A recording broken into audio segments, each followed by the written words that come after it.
ये है आरजे कार्तिक की 1 मिनट स्टोरी। ये कहानी एक बुजुर्ग बाबा की जो एक गांव में पहुंचे। उन्होंने अपने कंधे पर 3 झोले टांगे हुए थे। वहां एक लड़का दिखाई दिया। उससे कहा कि क्या तुम मेरी मदद करोगे, मैं तुम्हें 3 सोने के सिक्के दूंगा। लड़के ने पूछा करना क्या है। बाबा जी ने कहा सबसे भारी वाला झोला तुम ले लो और मेरे साथ एक दूसरे गांव तक चलो।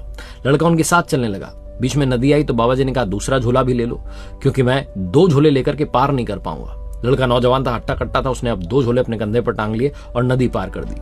आगे चले तो उसने बाबा जी से पूछ लिया कि इनमें है क्या, बड़े भारी लग रहे हैं। तो बाबा जी ने बताया कि सबसे भारी वाले, इस पे बड़े वाले झोले में तांबे के सिक्के हैं, उससे छोटे वाले में चांदी के सिक्के हैं, और जो मैंने अपने कंधे पर टांगा है इसमें सोने के सिक्के हैं।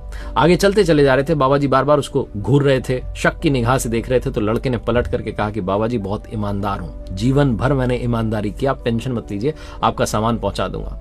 आगे चले तो एक पहाड़ आया। बाबा जी ने कहा इस पहाड़ के उस पार ही वो गांव है, क्या तुम ये वाला झोला भी ले लोगे ताकि मैं निश्चिंत होकर के चढ़ पाऊं। लड़के ने कहा ठीक है। ऊपर लड़का चढ़ने लगा और बाबा जी कह रहे थे कि तुम अपनी स्पीड से चढ़ जाओ, ऊपर जाकर के मेरी प्रतीक्षा करना, मैं आ ही रहा हूं, फिर साथ में चलेंगे। जैसे जैसे लड़का आगे बढ़ता जा रहा था उसके मन में रावण जाग गया। उसे लगा कि लेकर के भाग जाता हूं, बाबा मेरा क्या कर लेगा।